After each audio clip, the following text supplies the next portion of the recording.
열왕기상 19장 열왕기상 19장 4에서 8절입니다.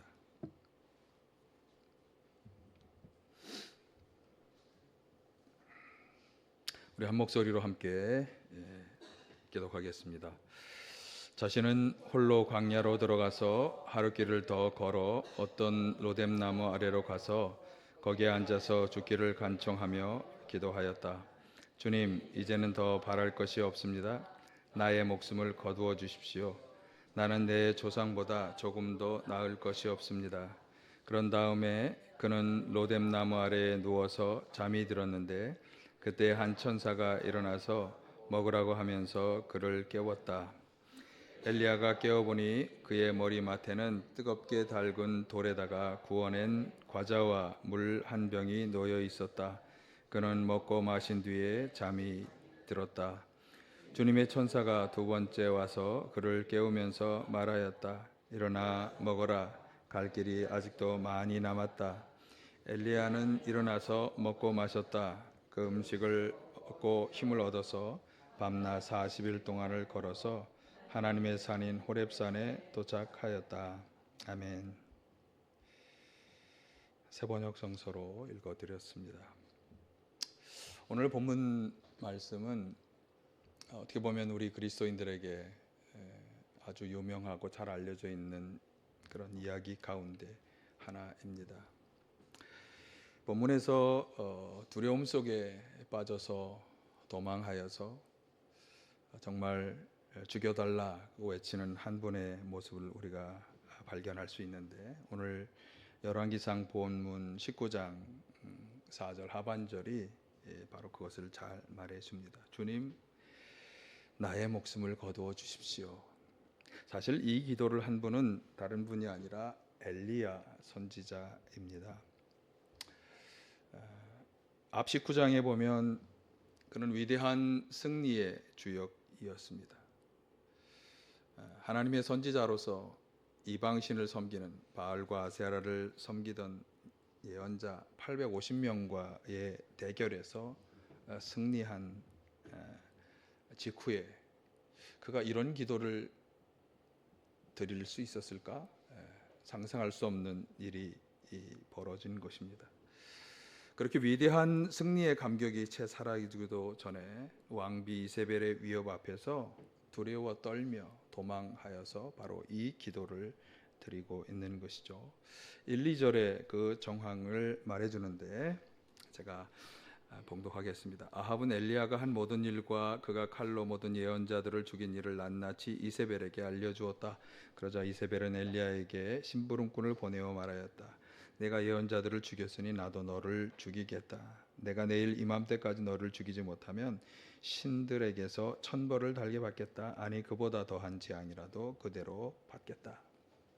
이세벨 왕비의 위협이 생생하게 잘 나오고 있는데, 이런 위협을 듣고 두려워서 급히 일어나서 도망하여 유다의 부엘세바라고 하는 곳으로 간 것이고요. 그곳에 희종을 두고 자기는 홀로 광야 길을 하루 더 들어가서 로뎀나무 아래에서 거기에 앉아서 죽기를 간청하며 기도한 것입니다. 그러니까 엘리야는, 이 선지자는 위대한 승리의 주역이었고 하나님이 사용하시는 위대한 선지자였지만 생명의 위협 앞에서 한순간에 한없이 작아지는 그런 겁쟁이가 되어 버리는 것입니다. 이 엘리야 이야기를 통해서 분명히 알게 되는 한 가지가 있습니다. 우리는 믿음으로 신앙 안에서 승리를 거둘 수 있습니다. 그것이 작고 크던 하나님은 우리를 통해 승리의 역사를 이루십니다.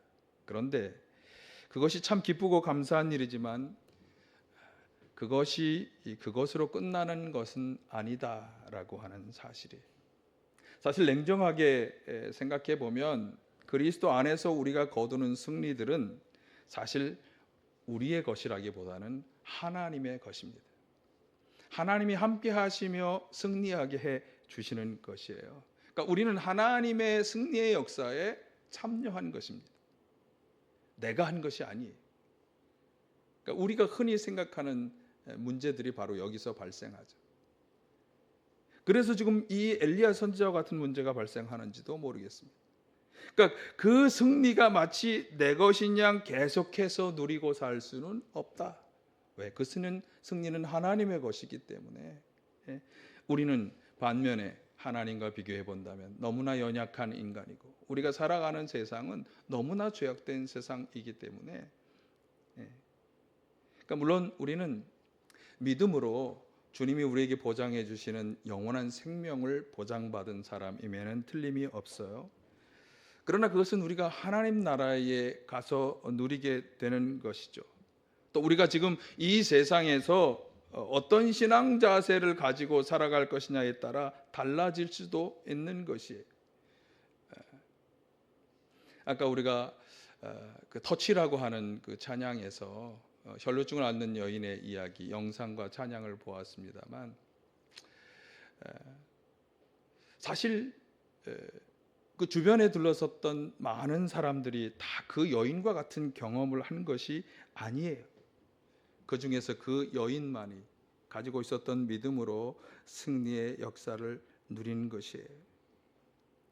그러니까 우리가 살아가는 인생은 단순하지 않습니다. 수많은 고비가 다가오죠. 그 고비 가운데 우리의 신앙은 오르막도 있고 내리막도 경험할 수 있는 것입니다. 오르막길에서 우리가 어떤 자세를 가지느냐 중요하죠. 엘리야 선지자가 위대한 이방신을 섬기는 그런 예언자들과의 싸움에 승리할 수 있었던 것은 그가 가진 신앙 자세가 중요했죠. 그러나 또한 내리막길에서 우리가 어떤 신앙 자세를 가지느냐, 이건 더욱 중요한 것입니다. 오늘 본문의 선지자처럼 감당하기 어려운 인생과 신앙의 내리막길을 만날 때 우리는 어떻게 해야 할까? 오늘 본문을 통해서 그것을 함께 나누어 보도록 하겠습니다. 자, 이미 말씀드린 것처럼 4절이 지금 이 엘리야의 상황을 잘 대변해 주는데, 자, 4절을 다시 한번 보실까요? 자신은 홀로 광야로 들어가서 하루 길을 더 걸어 어떤 로뎀나무 아래로 가서 거기에 앉아서 죽기를 간청하며 기도하였다. 그는 지금 광야에 홀로 있습니다. 그리고 그가 광야로 간 이유는 생명의 위협을 받았고 그것이 두려웠기 때문이에요. 생각해 본다면 바로 그 전까지만 해도 하나님의 놀라운 능력을 힘입어서 하나님의 그 승리의 역사에 참여하였고 어떻게 보면 주인공과 같은 역할을 했는데, 막상 생명의 위협을 당하고 두려움에 떨며 광야에 홀로 있게 되었다. 여러분 같으면 이럴 때 어떤 마음이 드실까요? 어떤 기도를 할 수 있을까요? 오늘 엘리야의 기도는 차라리 나를 죽여달라고 하는 그런 기도였어요. 사실 성경에 보면 위대한 신앙의 사람들이 이와 비슷한 기도를 드린 분들이 꽤 있습니다. 여러분이 잘 아는 모세, 예레미야, 또 욥, 이런 분들도 다 죽기를 하나님께 간구하는 기도를 드렸어요. 한번 보실까요? 출애굽의 가장 중요한 인물은 모세이죠. 모세만큼 중요한 역할을 했던 분이 없을 거예요. 그러나 그가 그 출애굽에 성공하고, 그러니까 애굽으로부터 탈출을 백성들이 이끌고 탈출하고 광야에 들어가서 막상 백성들이 먹을 것을 달라, 마실 것을 달라 막 부르짖을 때 그가 하나님께 드렸던 기도 중에 민수기 11장 13, 15절에 보면 이런 기도를 드렸어요. 한번 보실까요? 백성은 저를 보고 함께합니다. 백성은 저를 보고 울면서 우리가 먹을 수 있는 고기를 달라 하고 외치는데 이 모든 백성에게 줄 고기를 제가 어디서 구할 수 있습니까? 저 혼자서는 도저히 이 모든 백성을 짊어질 수 없습니다. 저에게는 너무 무겁습니다. 주님께서 저에게 정말로 이렇게 하셔야만 하겠다면, 그리고 제가 주님의 눈밖에 나지 않았다면 제발 저를 죽이셔서 제가 이 곤경을 당하지 않게 해 주십시오. 제발 저를 죽이셔서 이 곤경을 당하지 않게 해달라. 위대한 예언자 에레미야도 차라리 이 세상에 나오지 않았으면 이라고 하는 처절한 부르짖음을 보여주었는데, 자, 예레미야 20장 14절을 보실까요?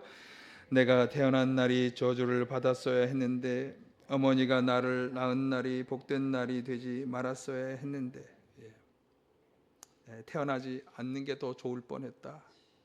자, 천하의 의인이었던 욥기서 1장 1절에 보면 그가 당대에 정말 하나님께 인정받는 의인이었는데, 그가 부르짖음 한번 보실까요? 욥기 3장 1에서 3절. 드디어 욥이 말문을 열고 자기 생일을 저주하면서 울부짖었다. 내가 태어나던 날이 차라리 사라져 버렸더라면, 남자아이를 배웠다고 좋아하던 그 밤도 망해 버렸더라면. 네, 여러분이 이 모세, 또 예레미야, 욥 이런 형편에 있었을 것이라고 한번 생각을 해본다면 우리는 어떻게 기도했을까? 이분들의 심정은 충분히 이해가 가죠. 여러분 혹시 이런 기도를 드려보신 적이 있으십니까? 죽었으면 좋겠습니다. 차라리 죽여주셨으면 좋겠습니다. 이런 기도를 드려보신 적이 있으십니까? 자, 여기서 아주 중요한 한 가지를 우리가 보아야 하는데, 지금 말씀드린 여러 가지 이 예화 중에서 특별히 모세의 경우도 우리가 한번 생각해 봐야 되는데, 이렇게 기도할 때 그들이 생각하지 못하고 있는 것은 무엇일까? 그들의 인생 전체가 다 이런 생각으로 사는 것은 아니에요. 곤곤과 어려움을 당하였을 때 자기들도 모르게 이렇게 생각한 거예요. 지금 이 기도를 드리는 순간에 그들이 생각하지 못하고 있는 것은 무엇일까? 자, 그 생각을 잠깐 놔두고 마태복음 8장 23절 이하에 보면 예수님과 예수님의 제자들이 함께 배를 타고 강을 건너고 있었어요. 그런데 그 강에 아주 심한 풍랑이 일어나서 배가 막 뒤집힐 위험에 처해 있었던 것입니다. 그때 예수님은 뒤에서 주무시고 계셨는데 제자들의 행동이 이제 제가 함께 생각하고자 하는 것입니다. 그들은 어떻게 했는가 하면 두려워서 호들갑을 떨면서 죽게 되었다고 예수님을 막 깨웠습니다. 그 다음 이야기는 나중에 해드릴게요. 자, 그렇게 두려워하면서 예수님을 깨우는 그 제자들의 마음, 그들이 지금 생각하지 못하고 있는 것이 무엇입니까? 그들과 함께 계셨던 예수님. 방금 전에 그들이 배를 타기 전에서 산에서 놀라운 설교를 해서 수많은 사람들의 마음을 감화시키셨던 그 산상수훈의 위대한 설교를 하시고, 그리고 나병 환자를 치료하고 열병 환자를 치료하는 능력을 보이셨던 그 예수님, 자기들을 제자로 부르셔서 그동안 살면서 수많은 교훈과 놀라운 일들을 보여주신 그 예수님이 함께 하시고 있다, 이것을 그들이 생각하지 못하는 거예요. 제자들이 일생 동안 그렇게 살았다는 게 아니고요, 풍랑을 만났을 때 그것을 잊어버린 거예요. 그러니까 지금 엘리야, 본문에 죽여달라고 기도하는 이 엘리야 선지자 역시 마찬가지. 그는 이세벨 왕비의 위협을 들었을 때 생명의 내가 내일 너를 죽이지 못하면 저주를 받을 거야 라고 하는 마음을 가지고 죽이려 하는 그 생명의 위협 앞에서 엘리야 역시 하나님을 생각하지 못하고 있다. 여기 그저 죽여달라고 기도하지만 그것은 대상이 모호한 기도일 뿐이에요. 그 기도를 들으시는 분이 하나님이 어떤 분이신가? 그가 일생에 경험해왔던 수많은 놀라운 일들을 자기와 함께 하셨던 그 하나님이 어떤 분이신지, 지금 자신에게 어떤 일을 행하실 수 있는지를 잊어버리고 있는 거예요. 자기에게 능력을 주셔서 놀라운 위대한 승리를 가져오게 하신 분이 하나님이시라는 사실을 까맣게 잊어버리고 죽여달라는 이 기도를 하고 있는 것입니다.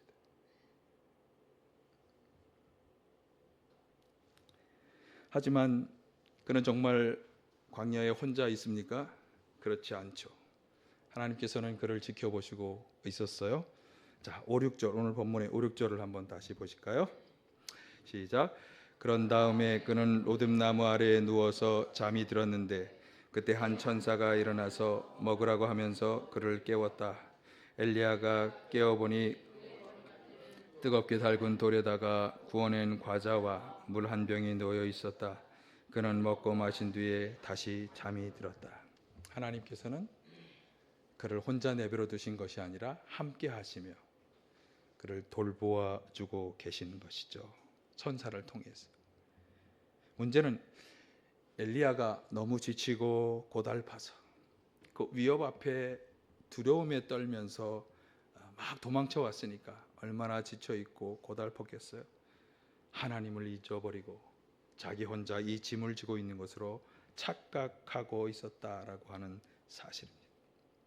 우리 중에 아주 많은 사람이 이 엘리야처럼 생각하며 살아가고 있기 때문에 좌절하고 절망하며 그리고 죽음을 생각하는 것입니다.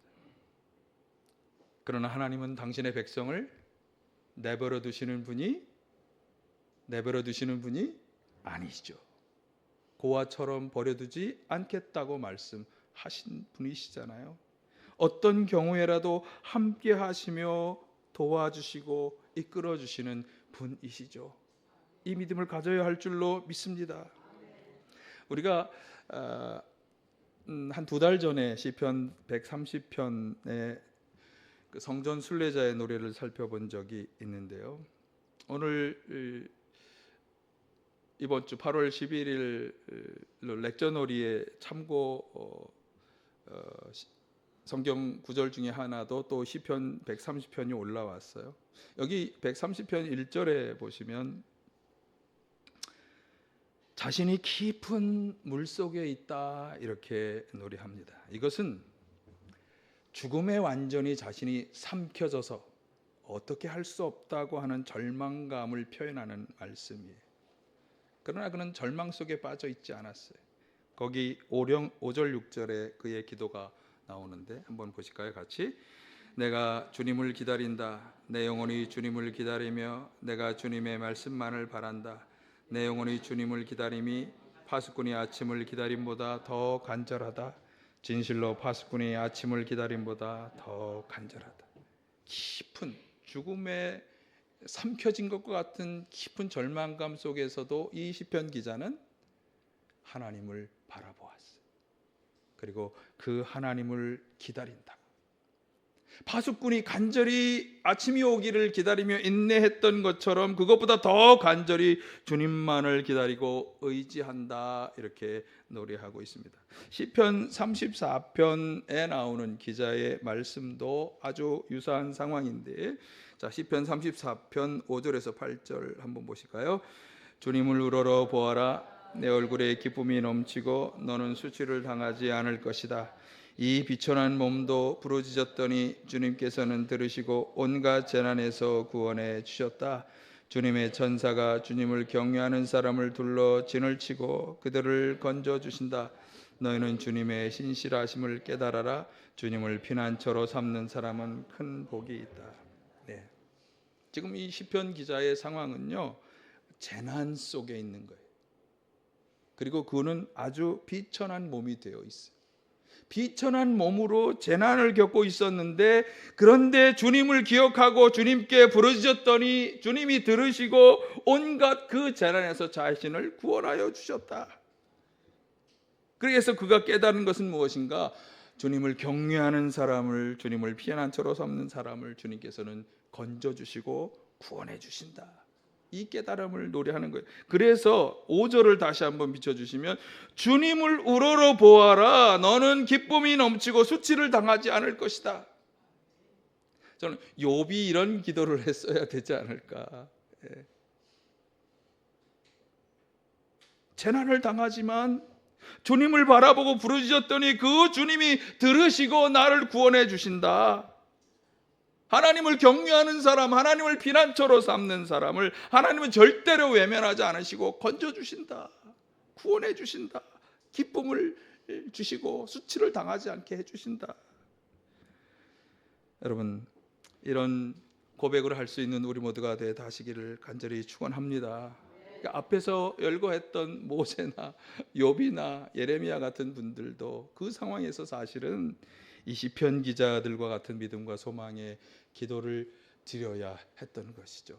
이것이 오늘 우리가 그런 절망 가운데 빠졌을 때 해야 할 기도다. 그래서 그 기도를 제가 요약해 봤어요. 어떻게 기도해야 하느냐? 주님만을 기다립니다. 주님만을 의지합니다. 주님만이 피난처가 되시니 구원해 주십시오. 네, 여러분 이 기도를 드리실 수 있기를 간절히 축원합니다. 자, 낭망한 엘리야에게 주님이 해주신 것이 바로 이 시편 기자들의 깨달음이 옳았다고 하는 것을 잘 보여주는 거죠. 예. 주님은 천사를 보내셔서 그에게 힘을 주셨고 먹을 양식도 제공해 주셨고 일어나 길을 완수할 수 있게 하셨습니다. 그러니까 엘리야는 지쳐서 2미터도 되지 않는 나무 아래서 처량하게 앉아서 죽여달라고 처연하게 기도하였지만 사실 그와 처음부터 함께 하신 하나님께서는 그를 내버려 두지도 외면하지도 않으셨고 쓰러진 그에게 다가오셔서 육신의 양식, 영의 양식을 제공해 주시고 그를 치료하시며 새 힘을 주셨다. 이것이 오늘 우리들이 확신하며 나아가야 할 그런 믿음인 줄로 믿습니다. 풍랑을 만나며 호들갑을 떨었던 예수님의 제자들 어떻게 되었을까요? 예수님으로부터 책망은 들었어요. 믿음이 적은 자들아. 책망은 들었지만 그러나 그들에게도 주님의 놀라운 능력의 역사는 함께 했습니다. 주님이 바다와 바람을 잔잔하게 하셨다. 그러니까 우리 주님은 그런 분이에요. 절대로 우리를 외면하고 내버려 두시는 분이 아니라 우리의 사정과 형편 가운데 돌보시고 인도하시며 위로하시고 새 힘을 주시는 분이다. 우리 인생의 험악함은 우리를 고통과 환난으로 또 절망으로 몰아가지만 그러나 우리 주님은 우리를 위로하시고 돌보하시고 힘을 주신다. 여러분 이런 주님의 역사가 우리와 항상 함께 할 줄로 믿습니다. 우리는 그런 주님의 백성이요 자녀가 된 것입니다. 이 믿음과 확신을 가지시기를 간절히 축원합니다. 이제 오늘 본문이 주는 마지막 중요한 교훈 한 가지가 있습니다. 사실 오늘 설교의 제목은 여기서 왔는데요.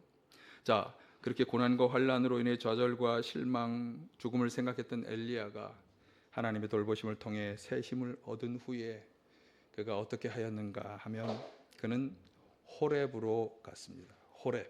이 호렙은 하나님의 산이에요. 하나님께로 나아간 것인데 열왕기상 19장 7, 8절을 한번 다시 보실까요? 주님의 천사가 두 번째로 와서 그를 깨우면서 말하였다. 일어나서 먹어라. 갈 길이 아직도 많이 남았다. 엘리야는 일어나서 먹고 마셨다. 그 음식을 먹고 힘을 얻어서 밤낮 40일 동안을 걸어 하나님의 산인 호렙의 산에 도착하였다. 그러니까 불평 속에 하나님의 돌보심을 받고 새 힘을 얻게 하시는 것이 우리를 사랑하시는 하나님의 돌보심의 역사입니다. 자, 그러나 결정적으로 이 엘리야가 새 소명의 사람으로 하나님이 주시는 사명의 사람으로 거듭나게 된 것은 그가 하나님께서 계시는 산 호렙으로 가서 하나님을 만났기 때문이에요. 하나님에게 나아가서 참 생명이신 하나님을 만났기 때문에 더 이상 죽음을 말하는 사람이 아니라 계속해서 하나님의 역사에 참여하는 능력의 선지자로 거듭나게 된 것입니다. 그러므로 무엇이 중요합니까? 하나님께 나아가는 것이 중요합니다. 왜? 하나님께만 능력과 생명이 있기 때문이에요. 모든 것의 근원이 되시는 하나님께로부터만 우리는 세상은 결코 줄 수 없는 참된 능력과 생명을 받는 것입니다. 세상에 여러분 그 무엇도 이것을 결코 줄 수 없어요. 잠시 잠깐의 쾌락, 잠시 잠깐의 행복, 그런 것이 인생이 우리를 즐겁게 하는 것은 있을 수 있겠지만 그러나 참된 생명, 죽음을 이기는 참된 생명, 도대체 지치고 쓰러질 수밖에 없는 우리를 일으켜 세우는 참된 능력은 하나님으로부터 오는 것입니다. 여러분 이 하나님께로 나와야 할 줄로 믿습니다. 이 하나님을 만나시기를 바라요. 하나님께서 우리를 구원하기 위해서 보내주신 구원자 아들 예수 그리스도께서는 자신을 이렇게 표현하셨어요. 요한복음 6장 48, 51절 한번 같이 보실까요? 나는 생명의 빵이다. 너희의 조상은 광야에서 만나를 먹었어도 죽었다. 그러나 하늘에서 내려오는 빵은 이러하니 누구든지 그것을 먹으면 죽지 않는다. 나는 하늘에서 내려온 살아있는 빵이다. 이 빵을 먹는 사람은 누구나 영원히 살 것이다. 내가 줄 빵은 나의 살이다. 그것은 세상에 평화를 준다. 요한복음의 6장에 나온 예수님의 말씀은 너무나 중요한 말씀이지만, 그러나 또한 예수를 거절하는 사람들에게 너무나 중요한 핑계를 주는 말이 되기도 했어요. 아니, 사람이 어떻게 사람을 먹으라고 하는 거야? 예수님은 자신을 생명의 빵이라고, 자신을 먹으면 영원히 살 것이라고 말씀했어요. 이것은 영적으로만 이해되어질 수 있는 말씀입니다. 과학적으로, 합리적으로 이해할 수 없습니다. 우리는 주님을 받아들여야만 영원히 살 수 있는 것입니다. 우리 안에 들어오신 그분이야말로 참 생명의, 참 능력의 근원이시요 샘이 되시기 때문에 우리 안에서 그 생명으로, 그 능력으로 우리를 새롭게 하시며 당신의 나라로 이끌어 가실 것이기 때문에, 여러분, 세상이 너무나 힘들고 어려워서 죽음을 생각하는 그런 사람이 혹시 주변에 있으실까요? 차라리 죽는 것이 더 낫겠다고 생각하는 분이 계실까요? 내가 이렇게 사느니 죽어버리는 게 낫겠다고 더 생각하는 그런 삶이 있으실까요? 예수님께로 나아오도록, 참 생명이 되시는, 참 생명을 주시는 하나님과 예수님께로 나아와 그분을 만나도록 도움을 주시기를 바랍니다. 아까 터치라는 영상의 그 여인이 예수님을 만났을 때 치유와 생명의 놀라운 능력을 얻었던 것처럼 하나님과 예수님께만 생명이 있는 줄 믿습니다. 그분에게만 우리를 소생시키는 참된 능력이 있는 줄로 믿습니다. 이 두 분을 통해서만 우리는 참 생명을 받아 영원한 생명을 살아갈 수 있는 것입니다. 여러분, 세상에 그 어떤 현자들이 내가 나를 먹으면 영원히 살 수 있다고 말한 사람이 누가 있습니까? 아무도 없어요. 예수 외에는 생명이라고 주장한 사람도 없고 죽음에서 살아날 것이라고 말한 그 어떤 현자도 없어요. 예수님만이 그 말씀을 하신 것입니다. 우리가 험난한 세상을 살아가면서 외로움과 고통을 경험하고 죽음의 유혹을 느끼는 것은 당연한 일입니다. 엄청난 하나님의 능력과 승리를 경험했던 엘리야 선지자도 그 유혹에 빠졌어요.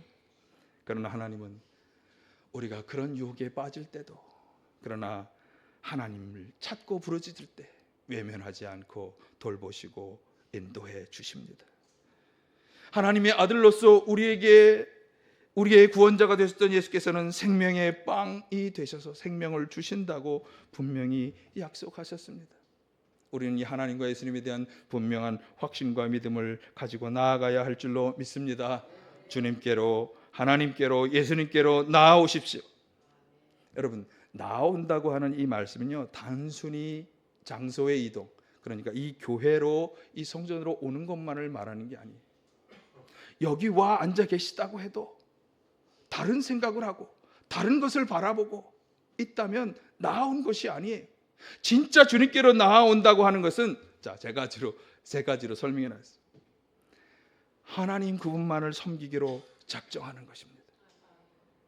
그분 앞에 나와 나의 모든 사정과 형편을 다 아뢰고 고백하는 것입니다. 그리고 그분의 말씀을 귀 기울여 듣고 순종하는 것입니다.